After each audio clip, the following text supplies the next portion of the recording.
If you keep being my man. I have. Get him! Get him! Seriously. Okay. It's your life. Pop queen Katy Perry has never been one to shy away from the spotlight, but her latest onstage drama has fans seriously divided. During a recent concert in Nevada, the crowd was left stunned when Katy suddenly paused the show to call out a fan, named Kyle. I know why you're here. Listen, if you keep being my man. I have the lyrics. Oh, Kyle? Yeah. I know. Get him! I've been doing it for months, ever since the presidency. Yeah. You didn't come to see me play. If you keep on being my man, I'm gonna have you removed. Get him! Get him! Seriously. Okay. It's your life. Katy, I love you. I don't want it. Not his. He's mine. I said like his. He's mine. The audience cheered. But hold on, was it real? Turns out the whole confrontation was staged. Yep, it was a dramatic setup to introduce her new single, I'm His, He's Mine. Some fans loved the theatrics, but others weren't buying it. Online critics were quick to call the stunt awkward, forced, and even embarrassing. One insider said, "It totally killed the vibe of the show. It felt unnecessary and out of place." And this isn't the only heat Katy's facing right now. Her recent Lifetimes tour supporting her latest album, 143, has been off to a rocky start. Delays, lukewarm reviews, and empty seats have many wondering if the pop star is losing her edge. Sources says that her Las Vegas residency won't be renewed due to poor sales and canceled shows. Well, things aren't looking too shiny for the former chart topper.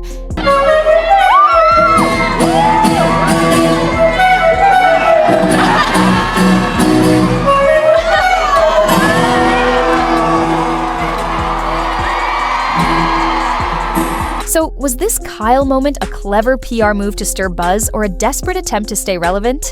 Is Katy just being her usual theatrical self, or has she officially crossed into cringe territory?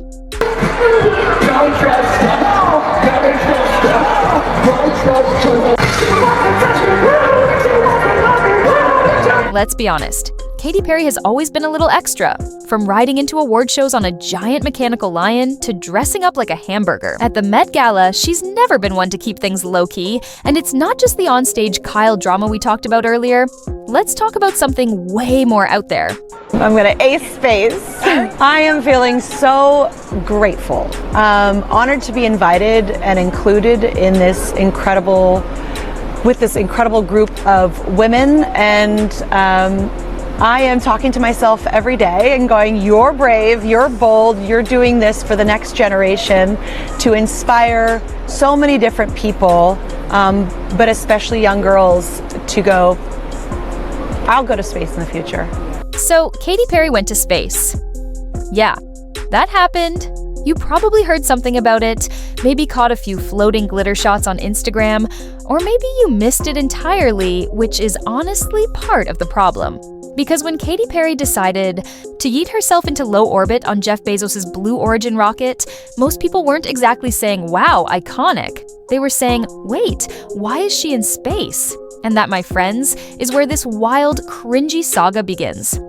Let's rewind to April 14th, 2025. Katy Perry, along with 5 other women, including some big names like journalist Gayle King and Jeff Bezos' fiancée Lauren Sanchez, boarded Blue Origin's New Shepard rocket for what was billed as the historic's all-female space flight. The whole thing was hyped as this incredible step forward for women in STEM and space exploration. Sounds cool, right? Women breaking barriers and reaching the stars? Yes, in theory. But here's where things start to get awkward. So the flight itself lasted about 11 minutes.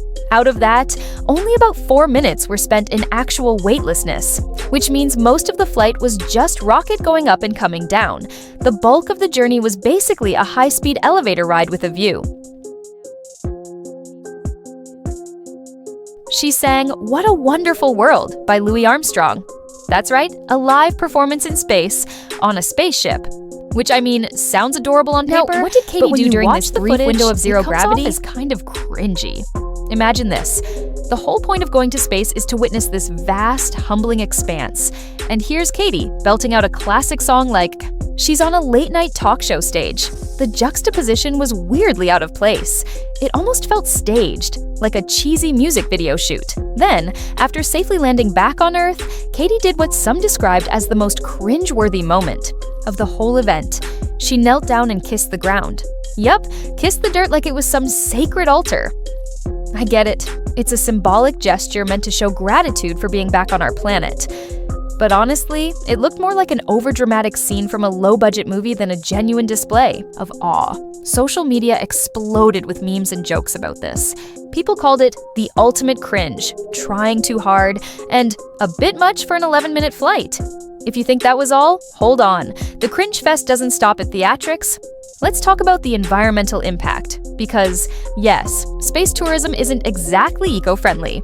Launching rockets consumes a ridiculous amount of fuel and emits greenhouse gases. When you think about the mission's message, Katy singing "What a Wonderful World," it almost felt like a slap in the face to those genuinely concerned about climate change. People pointed out the irony. How can you sing about the beauty of our planet while contributing to its pollution? The hypocrisy was so glaring that even some celebrities chimed in to call out the stunt for being tone-deaf and wasteful. So, why exactly was Katy Perry's space stunt so cringeworthy? To understand this, we need to look at several key aspects that made the entire event feel awkward, superficial, and ultimately disappointing. First off, the sheer disconnect was unreal. Here's a mega famous pop star dropping millions just to float in space for 11 minutes while back on Earth. Millions of people are dealing with serious stuff like money struggles, natural disasters, and social issues. It was like watching someone throw a glittery party on a sinking ship. People couldn't help but feel it was a totally out-of-touch flex, a flashy look-at-me stunt that screamed escapism rather than anything remotely meaningful. Then there was the actual point or lack of one. This wasn't a mission that advanced science, helped space tech, or even gave women in STEM a real boost. Nope, it was basically a celebrity joyride wrapped up in a fancy PR bow. Meanwhile, the hardworking astronauts and engineers behind the scenes? Crickets. The media didn't really focus on them, just the celebs playing astronaut dress-up. So instead of feeling inspired by human achievement, the whole thing felt shallow, like a reality show episode that got lost on a rocket. And the theatrics? Oh boy, talk about trying too hard. Katy singing "What a Wonderful World" in zero gravity, dramatically kissing the ground when she got back. It was like watching a cheesy TikTok video that someone spent way too much time planning. People on social media couldn't stop cringing. It was awkward, forced, and way too theatrical. The kind of moment that makes you want to look away but can't because it's so awkwardly entertaining. Instead of awe, it gave off major "please like me" vibes. The public reaction was a wild mix of disbelief and full-on roasting. Memes exploded everywhere, poking fun at everything from Katy's zero-G serenade to the over-the-top landing kiss. People were straight up baffled about why this barely 11-minute joyride got so much hype. Even other celebrities jumped in, with Olivia Munn calling the whole thing gluttonous, basically saying, "Why waste all this money and effort on this when there are real problems here on Earth?" The criticism wasn't just about the environmental footprint, but also about how this stunt was a wasted chance to really honor women in space science instead of turning it into a social media circus. This whole episode is a perfect example of what happens when celebrity culture crashes into serious fields like space exploration. Space is supposed to be mind-blowing and hardcore, a real test of skill and guts. When it turns into a celebrity joyride, it risks making all that hard work look like a joke. Instead of inspiring us, it becomes a look-at-me moment, the kind of thing that makes science nerds groan.